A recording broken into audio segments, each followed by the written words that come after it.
the fly I'm going to tie today is kind of a whitetail green machine version.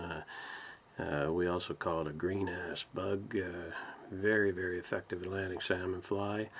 Another one that a good friend of mine, Mike Crosby, concocted and come up with, and this fly fishes. It is something that when you put it on, you won't be paying attention and hang on. This sucker works. Anyways, we'll get this started. I got a 3906 number 4 mustad hook that I'm going to be using for my hook. I've got 8/0 thread in here. Normally I'll use monocord, but that just happened to be what was in, and you can do it with that. It's you know, you run the risk of breaking thread a little easier.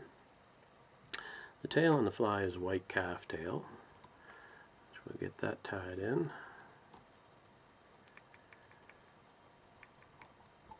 And over top of the tail there's a little bit of chartreuse crystal flash.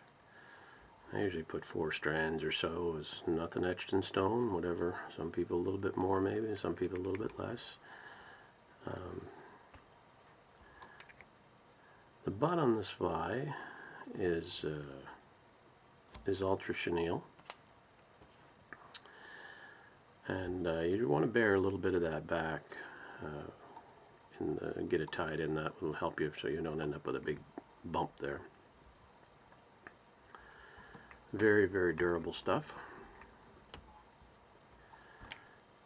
Get that tied in. And we're going to use some deer hair body here that we'll be spinning. I'll probably take about 3 clumps for a hook this big roughly. And I usually just cut the tips of it off like that. And I'll take it and I'll just get out the under fur that's in there when I'm spinning it as well. I just find that helps. You're spinning the coarse part of the deer hair when you do that, as opposed to up where the tips where it's a little bit thinner. I just find it really helps to get the spin to go around good and get rid of all that under hair that's underneath there as well. Some pieces of deer hair have a little more than others.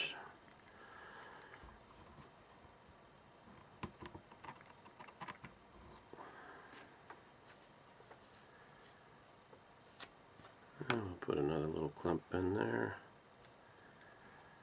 And we're going to take it out and give it a haircut here.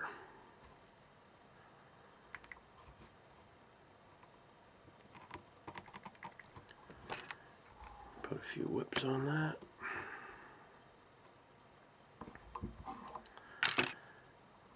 Now what I do when I'm clipping, I'm just going to take this out, I'll try to hold it. And what I'm doing, I'm using curved scissors here. And I just kind of get a little path cut down through the deer hair. Just like that, and then I'll just follow that path around. The curved scissors really help me get the shape of the body that I'm looking for, just by the shape of the scissor itself, which is basically the angle that I trim my bodies at on these particular scissors. Scissors are a very personal thing, like most tools are with tires. You get used to a certain scissor, certain handle, eye holes, whatever, and you can't live without them. You just gotta have them. That's the way I am with these ones. Alright, we're going to add our thread back on here.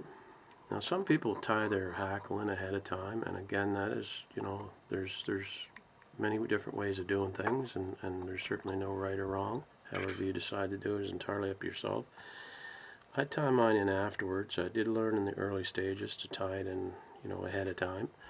I tie it in by the butt, up by the head, and what I'll do is I'll run my thread down through the body of the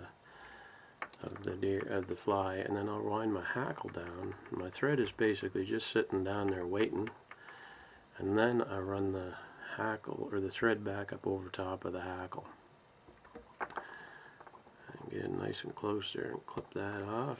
And the reason I do that is just to make the fly so much more durable. I had some flies in the early stages that, you know, the hackle would break, and so I learned to do do it this way, and you know, multiple fish per fly, and you won't have any issue with the hackle breaking, which is important to someone that's on a trip in the middle of nowhere down to their last fly, and then all of a sudden, you know, the fish are on good, and this happens to be the fly that's working. So, you know, just some good tips there in terms of how to make your fly a little bit more durable.